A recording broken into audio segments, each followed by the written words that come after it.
আপোনাৰ মোৰ ওপৰত কিহৰ জেদ চা মোৰহে তোৰ ওপৰত জেদ আছে তই যোগ্য জানো আপুনি যোগ্য এই মুখামুখা কথা কৈছা যে আমাৰ দুটা যেন এটা যোগ্য হলে হৈছে তই থানাৰ ভিতৰলৈ সোমা তোৰ ঠেং ভাঙি দিম মই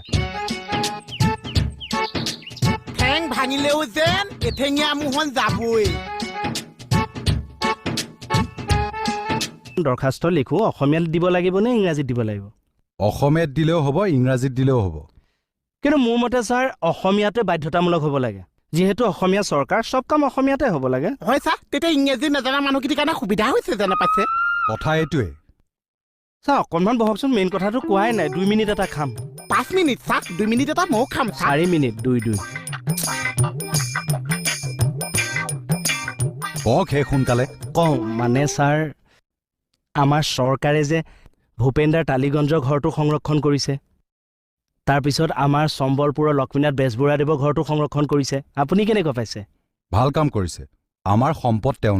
তেওঁলোকৰ ঘৰসমূহ সংৰক্ষণ কৰিব লাগে 100% আপোনাৰ লগত মোৰো মিলিছে সেইকাৰণে মই চৰকাৰক এটা আবেদন জনাম যে আমাৰ গৃহভাগো সংৰক্ষণ হ'ব লাগে কিহৰ কাৰণে মইতো এজন সহা শিল্পী গান লিখিছো বা নাটক হলেও দুখ কৰিছো কেতিয়াবা পদ্যও লিখিছিলো পাহৰিছো এয়া তই লিখা পাগল হৈছে খাটনিয়া আপুনি পাইছো আচলতে মোৰ দোকানখনে সংৰক্ষণ কৰিব লাগিছে চাহ মই যে চাহ বনাওতে বেচোতে কাষ্টমাৰীৰ লগত মই কিমান গান গাইছো চাহ কিন্তু চাহ নিয়াই চাইছা মোক কৈ পেট বেয়া হৈ গৈছে মই নাজানো তেটোতো সংৰক্ষণ কৰিম দে চা মোৰ কথাটো আপুনি